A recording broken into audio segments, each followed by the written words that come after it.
మీ favourite serials ఇప్పుడు టీవీకి ముందే సన్ నెక్స్ట్ యాప్ లో మస్తుగా అందరికి ముందే చూడండి. ఇప్పుడు సన్ నెక్స్ట్ యాప్ ని డౌన్లోడ్ చేసి సబ్స్క్రైబ్ అవ్వండి. అయ్యో అయ్యో, పీటల మీద ఉన్నప్పుడే ఇలా మాట్లాడుతోందంటే రేపు అత్తగారింటికి వచ్చాక నెత్తి పిండి కొడుతుంది. ఎంత దురదృష్టం. ఆ పిల్ల వాళ్ళ అమ్మ బామ్మ దానికి మంచి మర్యాద నేర్పించలేదనుకుంటాను. ఇదిగో మనోరమా, నువ్వు కోరి కోరి బంకమట్టిని మీ ఇంటికి తెచ్చుకుంటున్నావు. నువ్విప్పుడు కష్టపడి ఈ బంకమట్టిని బొమ్మలా మలిచి దీనికి ప్రాణం పొయ్యాలి మరి.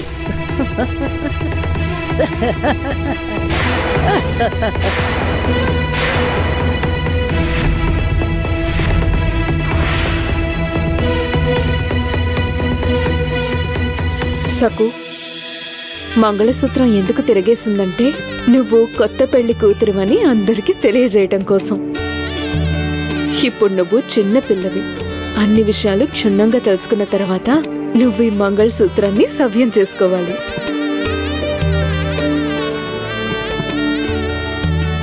రెండు తాళిబొట్లు కట్టడానికి కారణం ఏంటంటే ఒకటి పుట్టినిల్లు, ఇంకొకటి మెట్టినిల్లు. ఈ పవిత్రమైన మంగళసూత్రాన్ని నీ భర్త నీ మెళ్ళలో కట్టారు. మీరిద్దరూ కలిసిమెలిసి ప్రేమగా అన్యోన్యంగా కాపురం చేయండి. పుట్టింటి గౌరవాన్ని అత్తింటి గౌరవాన్ని నిలబెట్టాలి. సకు, ఇప్పుడు నీ భుజాల మీద పెద్ద బాధ్యత ఉంది. ఎంతో నిష్ఠగా నువ్వు ఈ బాధ్యతని నిర్వర్తించాలి. అర్థమైందా అమ్మా? అర్థమైందమ్మా. నేను ఈ బాధ్యతని చక్కగా నిర్వర్తిస్తాను, నా భర్త అండదండలతో.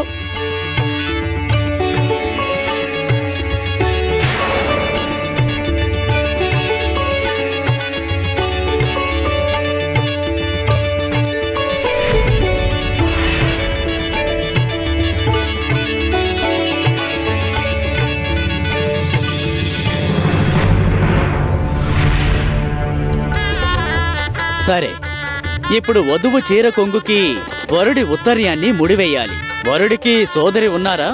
ఉంటే త్వరగా రండి, ముడివేయండి.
ఎటువంటి ఆటంకం లేకుండా 7 అడుగులు నడవటం పూర్తవ్వాలని ప్రార్థిద్దాం.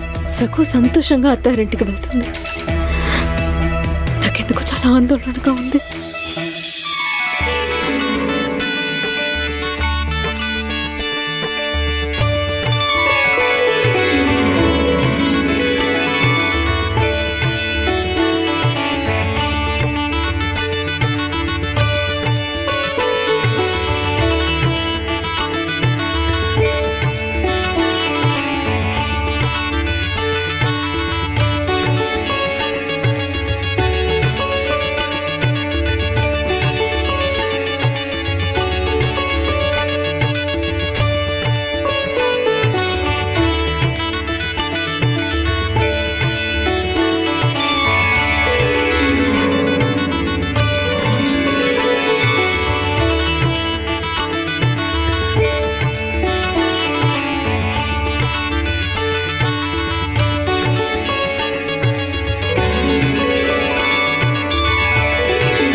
క్లీం క్లీం క్లీం క్లీం. ఆ అష్ట దిగ్బంధనం చేశాం.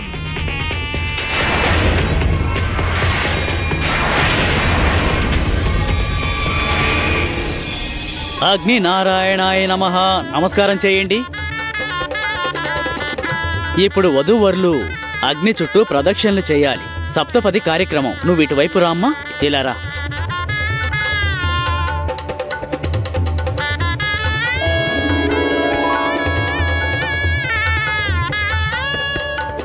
ఇప్పుడు మొదటి అడుగు వేయాలి. ఇద్దరూ కలిసి మెలిసి మొదటి అడుగు వేయండి. నా ధర్మపత్ని, మన ఇంటి నిండా ధాన్యం సమృద్ధిగా ఉండేలా చేస్తాను. నీకు నేను అన్న పానీయాలు దక్కకుండా చేస్తాను.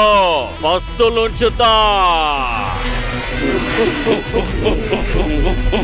సకుబాయ్, ఆ సప్తపది నిజం కాదు. నిన్ను శాశ్వతంగా నా వలయంలో బంధించి ఉంచుతాను. ఈ వలయం నుంచి నువ్వు ఎన్నటికీ బయటపడలేవు. జై జింగ్రోబా, జై జింగ్రోబా, జై జింగ్రోబా. ఇప్పుడు ఇద్దరు రెండవ అడుగు వేయండి. నా ధర్మపత్ని, శారీరకంగా మానసికంగా నీకు బలాన్నిస్తాను. నీకు ఆ పాండురంగడి మీదున్న భక్తి శ్రద్ధలని నేను పటాపంచలు చేసి తీరుతాను. ఇప్పుడు ఇద్దరు కలిసి మూడవ అడుగు వేయండి. నా ధర్మపత్ని, నేను నీకు సంపదని ఆర్థిక స్థిరత్వాన్ని ఇస్తాను. నిన్ను నేను సర్వనాశనం చేస్తాను. నీకు ఆభరణాలు ఉండవు, మంచి దుస్తులుండవు. అన్నిటినీ నీకు దూరం చేస్తాను. నిన్ను అశోకవనంలో సీతని చేస్తాను, సీతని చేస్తాను. ఇప్పుడు ఇద్దరు కలిసి నాలుగవ అడుగు వేయండి. నా ధర్మపత్ని, కుటుంబ విలువల్ని పాటిస్తూ నీకు మద్దతిస్తాను. నీ మొహం మీద ఉన్న ఆ చిరునవ్వుని లేకుండా చేస్తాను. చిరునవ్వుని మర్చిపోయేలా చేస్తాను. ఇప్పుడు ఐదవ అడుగు వేయండి. నా ధర్మపత్ని, నేను నీకు సంతానాన్నిస్తాను. పిల్లల పెంపకాన్ని చూసుకుంటాను.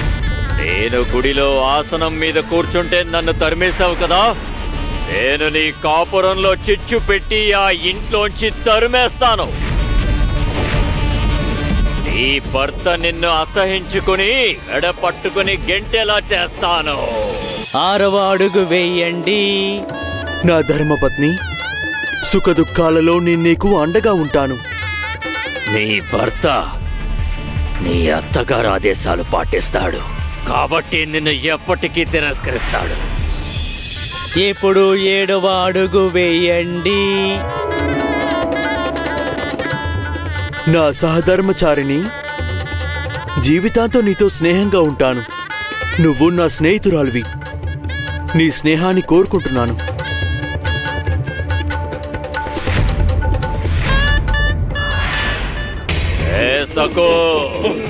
నిన్ను నేను వదలను. ఈ వలయంలో బంధించాను చూడండి. ఈ వలయం నుండి నువ్వు ఎన్నటికీ విడుదల అవ్వలేవు. ఇకపై నీతో ఎవరు మాట్లాడతారు? నేనే. సకు, ఇక మీదట నువ్వు నా చేతిలో కీలు బొమ్మవి. నువ్వు నా ఆదేశాల ప్రకారం నడుచుకుంటావు. నువ్వు నేను చెప్పిందేం మాట్లాడతావు. నేను నవ్వమంటే నవ్వుతావు, ఏడవమంటే ఏడుస్తావు. నువ్వు నా చేతిలో శాశ్వత బందీవి, శాశ్వత బందీవి.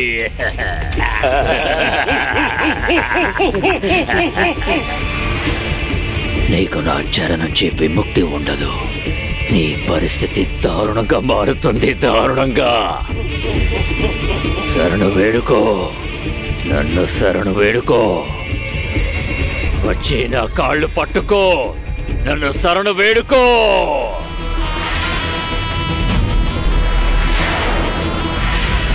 నన్ను శరణు కోరకపోతే ఇలాగే కాలిపోతూ ఉంటావు, తగలబడిపోతావు, భస్మమైపోతావు సకు.